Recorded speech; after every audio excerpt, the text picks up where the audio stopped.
નમસ્કાર વિદ્યાર્થી મિત્રો, ગ્રામેટિકલ પોઈન્ટ્સની આ સિરીઝની અંદર આજે આપણે સિમ્પલ મોડલ વર્બ્સનો અભ્યાસ કરશું કે સિમ્પલ મોડલ વર્બ્સ છે શું અને કેવા કેવા હોઈ શકે. સાદા સહાયક ક્રિયાપદો જેને આપણે કહી શકીએ. સહાયક ક્રિયાપદની આપણે અગાઉના વિડિયોમાં વાત કરી જ છે, બરાબર, કે these are have, has, was, were, did, do, does, had, shall, will. આ બધા સહાયક ક્રિયાપદો છે, પણ એ કાળની અવસ્થા બતાવે છે. અહીંયા જે આપણે સિમ્પલ મોડલ વર્બ્સ નો અભ્યાસ કરવાના છે મિત્રો, એ સિમ્પલ મોડલ વર્બ્સ છે એનો એક વિશિષ્ટ ઉપયોગ છે. એ કાળ તો બતાવે જ છે, પરંતુ એક વિશિષ્ટ પ્રકારની વાક્ય રચના બનાવવા માટે, ભાવ બતાવવા માટે એમનો ઉપયોગ થાય છે. તો જોઈએ કેવા કેવા ક્રિયાપદો છે એ સિમ્પલ મોડલ વર્બ્સ ની અંદર આવે છે. અહીંયા સિમ્પલ મોડલ વર્બ્સ એટલા માટે લખ્યું છે કે એનો એક બીજો વિડિયો જે આપણે બનાવવાનો છે પરફેક્ટ મોડલ વર્બ્સ નો. સિમ્પલ મોડલ વર્બ્સ જે છે એ જ પરફેક્ટ મોડલ વર્બ્સ છે, પરંતુ એની સાથે ત્યારે શું ઉમેરાય છે? હેવ ઉમેરાય છે, એટલે એને પરફેક્ટ કહેવામાં આવે છે. બરાબર, જેમ હેવ હેઝ વાળી વાક્ય રચના છે એ પૂર્ણ કાળ બતાવે છે એ રીતે. તો જોઈએ કેવા કેવા ક્રિયાપદ છે એ સિમ્પલ મોડલ વર્બ્સ ની અંદર સમાવેશ થાય છે. તો પહેલા સૌપ્રથમ આપણે જોઈએ શેલ અને વિલ. બરાબર, શેલ અને વિલ નો સમાવેશ એની અંદર થાય છે, પરંતુ એ કાળ બતાવે છે એટલે એનો અભ્યાસ અત્યારે આપણે નહીં કરીએ. કેમ, શુડ એનાથી ચાલુ કરશું. પહેલા સૌપ્રથમ શું લખશું આપણે? તો કે should, પછી would, can, could, may, might, must, ought to.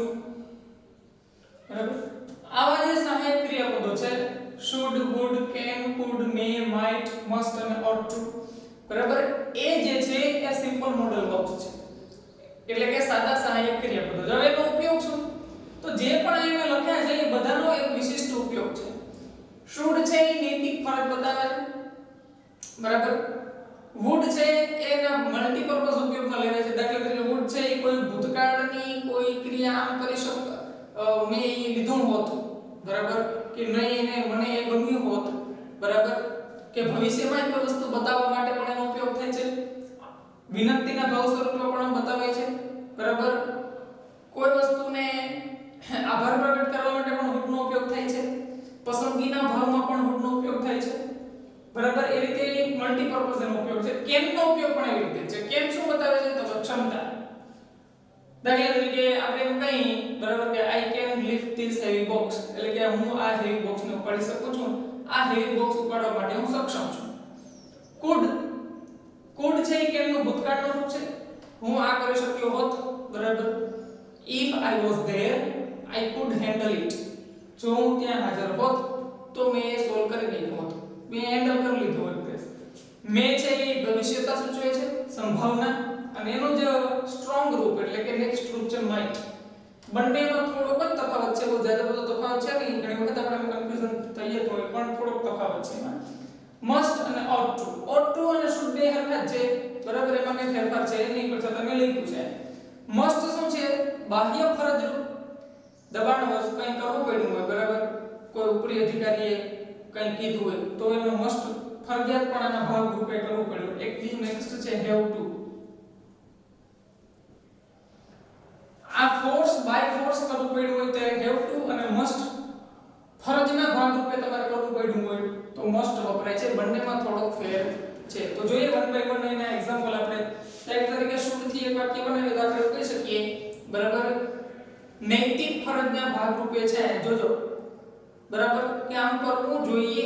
નિયમમાં આવતું નથી, સમજ્યા? નિયમ જો આવી જાય તો નિયમમાં કયું આવી જશે? પાછું have to, sorry must. have to શું છે? કોઈ બાહ્ય દબાણવશ કર્યું હોય અને મસ્ટ છે નિયમમાં આવતું હોય એટલા માટે, બરાબર. દાખલા તરીકે આપણે કહીએ કે we should not cut trees. વૃક્ષો આપણે કાપવા જોઈએ નહીં.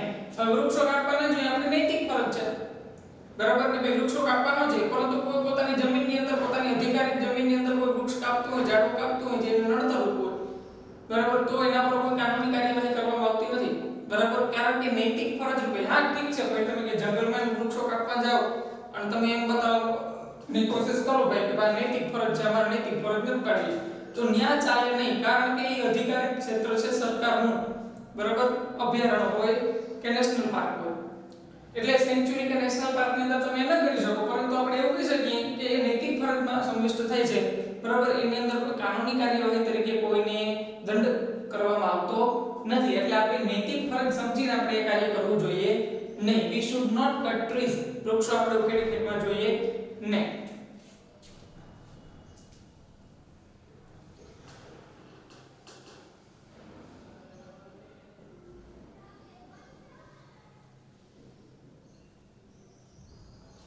નેક્સ્ટ સેન્ટેન્સ છે, જો તમે we should respect our elders, એટલે કે આપણે એલ્ડર્સ એટલે કે આપણા જે વૃદ્ધજનો છે, બરાબર, ઘરડાઓ છે, એની આપણે રિસ્પેક્ટ કરવી જોઈએ.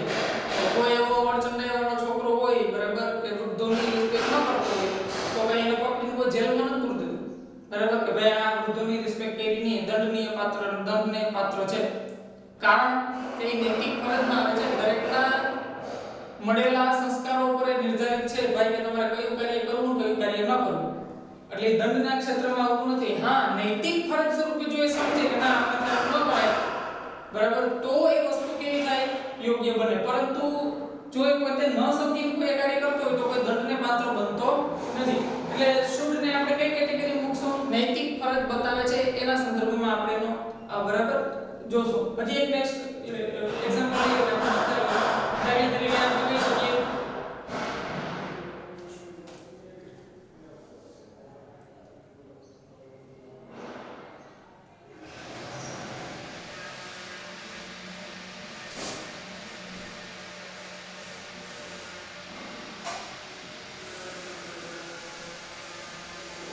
they should not argue with him, તેઓએ તેમની સાથે આર્ગ્યુમેન્ટ કરવી જોઈએ ને. ક્રિયાપદના સ્વરૂપમાં છે એટલે આર્ગ્યુમેન્ટ તો નાઉન બની જાય, એટલે મેં આર્ગ્યુ શબ્દ એવો લીધો, બરાબર. એટલે તેમની સાથે એને આર્ગ્યુ કરવી જોઈએ નહીં, કોઈ કરવી ન જોઈએ તો ઠીક છે, નૈતિક ફરજ બતાવે છે પણ છતાંય કરે છે તો શું કરવાનું, તો કઈ આપણે કરી શકતા નથી. એટલે નૈતિક ફરજ સ્વરૂપ જો સમજીને કોઈ કાર્ય કરતા હોય તો ઇટ્સ ઓકે, પરંતુ એમાં કોઈ દંડનીય ઘટનાને પાત્રતા જોવા મળતી નથી. એના પછી નેક્સ્ટ છે, બરાબર, કયું છે ગુડ. જોઈએ ગુડમાં, ગુડ મેં તમને કીધું મલ્ટીપર્પઝ એનો યુઝ છે, બરાબર, ઘણા બધા અર્થની અંદર એનો ઉપયોગ પણ થાય છે. દાખલા તરીકે એક સેન્ટેન્સ લઈએ, બરાબર, I would not like to join his company. I would not like to join his company, એટલે કે એમની આ કંપની એટલે કોઈ મોટી કે ઉદ્યોગિક કંપનીની વાત નથી. કંપની એટલે કે અહીંયા સંબંધની વાત છે, બરાબર, કે એમનો સાથ મને નહીં ગમે. I would not like to join his company, એમની કંપની એની પાર્ટી જોડે રહેવાનો મને મેળ આવશે નહીં. તો નકારાત્મકતા સૂચવે છે. આ would નો ઉપયોગ અહીં શું છે, નકારાત્મકતા સૂચવે છે કે ભાઈ મને નહીં ગમે, ગમવાના સંદર્ભની ભાવ છે, બરાબર. દાખલા તરીકે એક બીજું વાક્ય લઈએ, what would you like, બરાબર, શું તમને ગમશે, ટી ઓર કોફી, તમને શું ગમશે, ટી ચા ગમશે કે કોફી લેશો, તમને શું ગમશે. તો અહીંયા પસંદગીના ભાવમાં સ્વરૂપ છે. what would you like, શું તમને ગમશે, બરાબર. બીજું એક વાક્ય જોઈએ, એની અંદર ભાવ જુદો છે. દાખલા તરીકે would you lend me your pen please,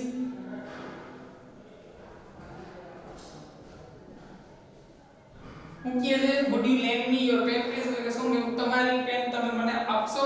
તો અહીંયા કોઈ વસ્તુ આજીજી કરવાના કે માંગવાના સંદર્ભની અંદર એની વાત થઈ છે. ત્રણેયના અર્થો, ત્રણેયનો ભાવ જુદો જુદો છે.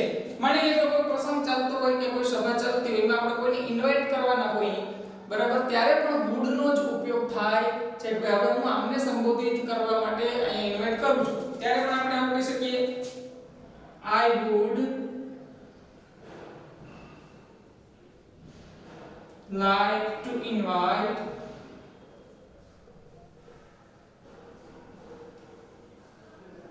મિસ્ટર પંડ્યા નાવ હું મિસ્ટર પંડ્યાને અહીંયા ઇન્વાઇટ કરવા માંગુ છું. તો ચાર જે આપણે વાક્ય લીધા એ ચાર વાક્યની અંદર એનો અર્થ કેવો થાય છે, જુદો જુદો નીકળે છે. એટલે તમારે સમજવાનું છે would નો ઉપયોગ શું થાય છે કે પસંદગી બતાવવા માટે પણ would નો ઉપયોગ થાય છે. બરાબર. કોઈ વસ્તુ માંગવાના સંદર્ભમાં પણ એનો ઉપયોગ થાય છે, કોઈ વ્યક્તિને ઇન્વાઇટ કરવાના સંદર્ભમાં પણ would નો ઉપયોગ થાય છે. બરાબર. કંઈ ગમવા ન ગમવાની અણગમવાની વાત કરવાની હોય ત્યારે પણ would નો ઉપયોગ કરવામાં આવે છે. બરાબર. એના પછીનું નેક્સ્ટ જે આપણું છે મોડલ ઓફ can એ જોઈએ. તો ભાઈ can શું બતાવે છે, તો ભાઈ can ક્ષમતા બતાવે છે. શું બતાવે છે? ક્ષમતા. દાખલા તરીકે આપણે કહી I can solve this sum. આ દાખલો હું ગણી શકું છું, એટલે કે આ દાખલો ગણી શકવાની ક્ષમતા મારામાં છે. બરાબર. I can't handle that problem. એટલે આ પ્રોબ્લેમ નું સોલ્વ કરી શકીશ નહીં, એ મારામાં ક્ષમતા નથી.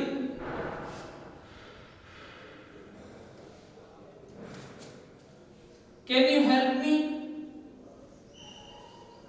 શું તમે મને મદદ કરશો? બરાબર. મદદ માંગવાના સંદર્ભની વાત છે. બરાબર.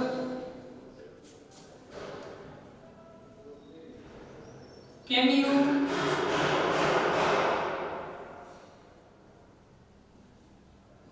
please show me the right way?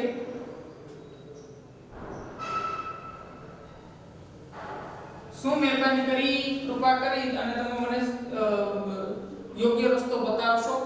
બરાબર. તો ત્યાં પણ કેનો ઉપયોગ થાય છે. પ્રથમ વાક્યની અંદર કેન, પહેલા બીજા વાક્યની અંદર ક્ષમતા બતાવે છે. બેમાં ક્ષમતા છે, ક્ષમતા નથી, એ પ્રમાણે વાક્ય રચના છે. બીજા વાક્ય રચનાની અંદર શું માંગે છે? મદદના સંદર્ભમાં છે. બરાબર. એટલે એનો ઉપયોગ પણ વિવિધ સ્વરૂપે તમે વાક્યની અંદર કરી શકો છો. એના પછી એનું જ ભૂતકાળનું રૂપ કયું છે? તો કે could છે. બરાબર. could નો ઉપયોગ કેવી રીતે થાય? તો ભૂતકાળનું રૂપ છે. દાખલા તરીકે એક વાક્ય લખી I could not understand what he lectured. I could not understand what he lectured. હું એમને ભણાવ્યું એ હું સમજી શક્યો નહીં. બરાબર. I can't understand તો હું સમજી શકતો નથી એવો અર્થ થાય. બરાબર. I could not understand એટલે હું સમજી શક્યો નહીં. બરાબર. If I was there, જો હું ત્યાં હોત, I could manage it. જો હું ત્યાં હાજર હોત તો મેં મહેનત ગમે તે રીતે કરી લીધું હોત. બરાબર. એટલે કે કેમનું ભૂતકાળનું રૂપ છે, એમાં કંઈ ખાસ એવું બધું છે નહીં. નેક્સ્ટ એના પછી છે શું છે કે મે. બરાબર. મે શું સૂચવે? તો કે સંભવિતતા. બરાબર. મે અને માઇટ ને આપણે સાથે એસ નો એટલે ખ્યાલ આવે આપણને. બરાબર. એમાં થોડું કન્ફ્યુઝન જેવું છે. મે જે સંભવિતતા બતાવે છે, રીતે માઇટ પણ સંભવિતતા જ બતાવે છે, પરંતુ માઇટ ની અંદર એનો ભાવ સ્ટ્રોંગ થઈ જાય છે. બરાબર. દાખલા તરીકે એક વાક્ય આપણે લખી, બહુ ચવાયેલું વાક્યનો દરરોજ આપણે વાપરીએ છીએ રીતે. બરાબર. મે આઈ કમ ઇન? સર, શું હું અંદર આવી શકું? પરંતુ મે આઈ કમ ઇન સર કહીને આપણે અંદર ગરી જ જાય. હકીકત એવું છે કે સંભવિતતા છે કે ભાઈ શું આપે હકાર કે નકારમાં જવાબ આપે એના પછીનો આપણું આગળનું ડગલું હોવું જોઈએ. પણ આપણે મે આઈ કમ ઇન સર છે એ વાક્યને એક ગાઈડલાઈન તરીકે અનુસરી છે. ભાઈ આ વાક્ય બોલો એટલે અંદર જવાય એવું આપણે સમજીએ. હકીકત એવું નથી. ત્યાં શું છે તો કે તમે પરવાનગી માંગો છો. સંભાવના બતાવે છે કે ભાઈ યસ કે યસ યુ મે કમ. બરાબર. તમે આવી શકો છો. અને નો યુ કાન્ટ. બરાબર.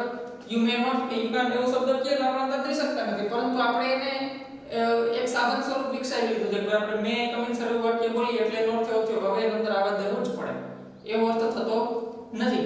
ઈ યસ કે નો ની અંદર જવાબ આપે અથવા તો કોઈ ઈશારો કરે આપણને. બરાબર.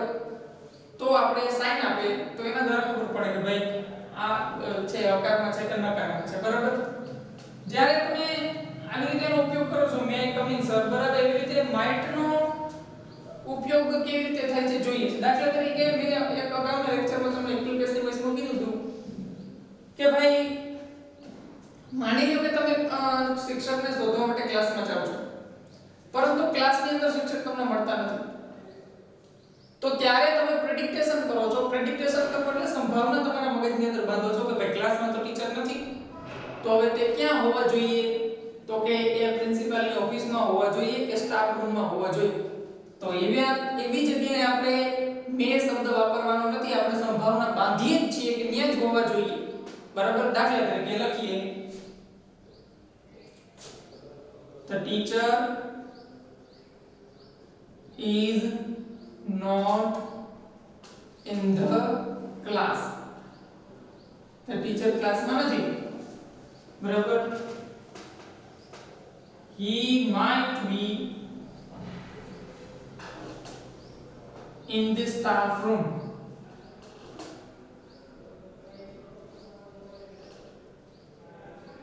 ક્યાં હોવા જોઈએ સ્ટાફ રૂમ ની અંદર હોવા જોઈએ ક્યાં નથી તો કે ક્લાસમાં નથી હવે જ્યારે તમે આ વાક્ય લખો છો the teacher is not in the class teacher ક્લાસમાં નથી he may be in the staff room staff રૂમમાં હોવા જોઈએ ત્યારે નો થાય કદાચ હોઈ શકે કે નહીં એવો અર્થ એનો થાય છે પરંતુ જ્યારે તમે might વાપરો છો એનો અર્થ એવો છે કે ત્યાં જ હોવા જોઈએ મેં આમ કહ્યું છે તો આમ જ થવું જોઈએ એવી ભાવનાઓ જ્યારે તમારે બતાવવાની થાય ત્યારે તમારે કેનો ઉપયોગ કરવાનો છે might નો ઉપયોગ કરવાનો એક નેક્સ્ટ એક્ઝામ્પલ હજી જોઈએ આપણે દાખલા તરીકે Mahesh read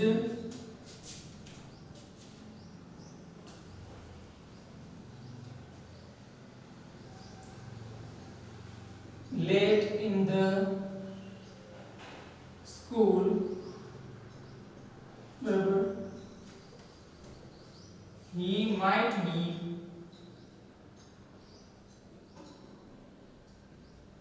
punished today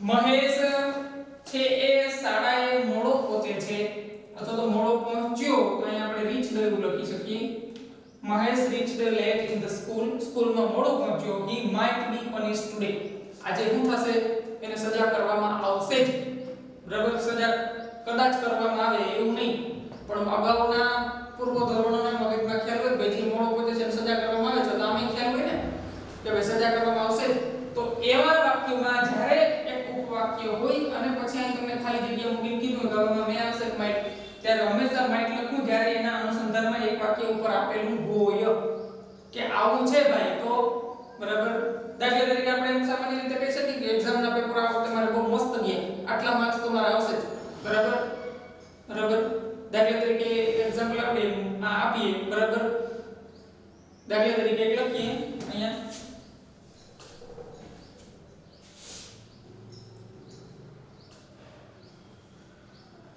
he wrote all the papers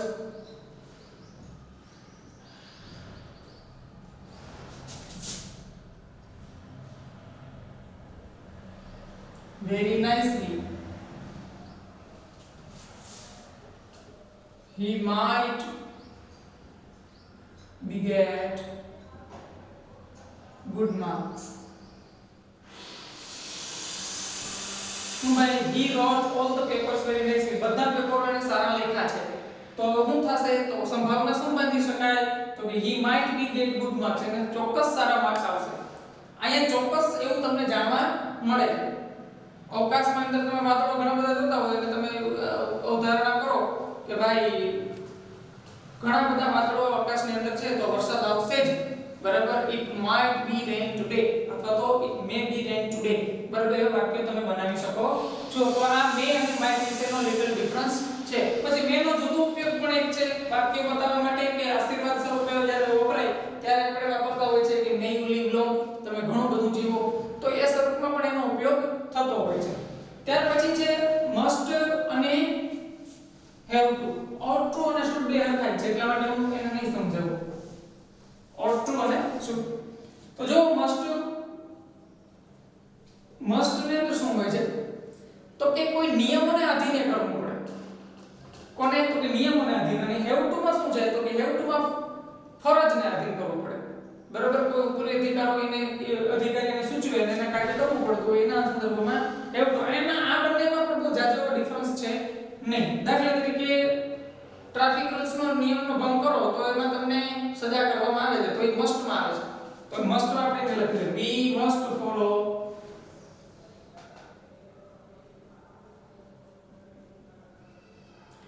traffic rules.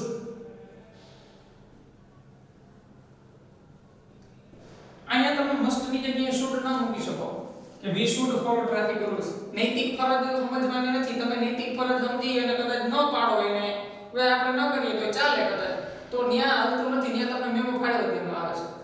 શું કામ? તો કે નિયમમાં નિયમોની જ્યારે વાત હોય મિત્રો ત્યારે સમજો ખાસ કરીને ત્યાં મસ્ટ જ વપરાય છે, શુડ વપરાતું નથી.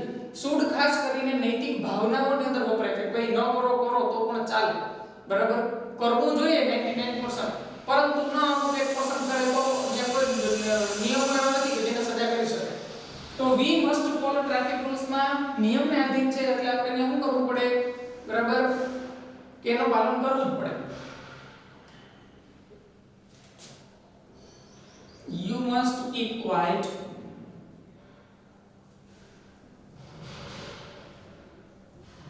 Otherwise,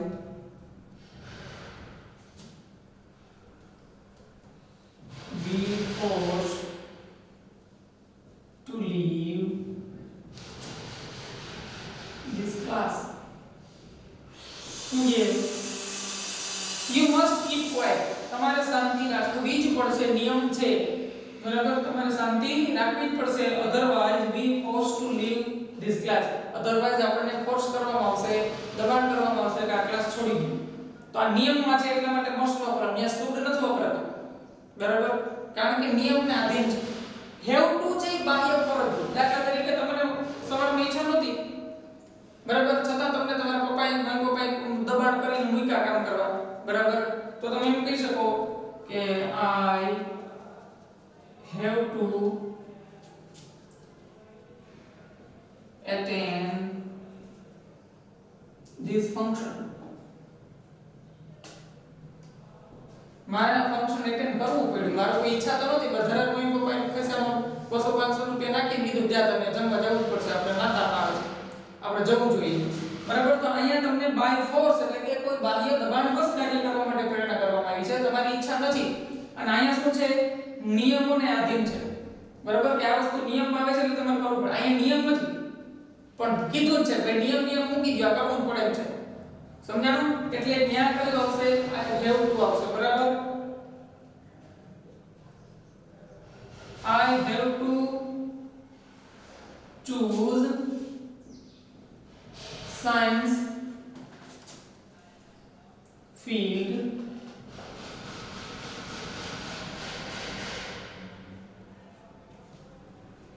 otherwise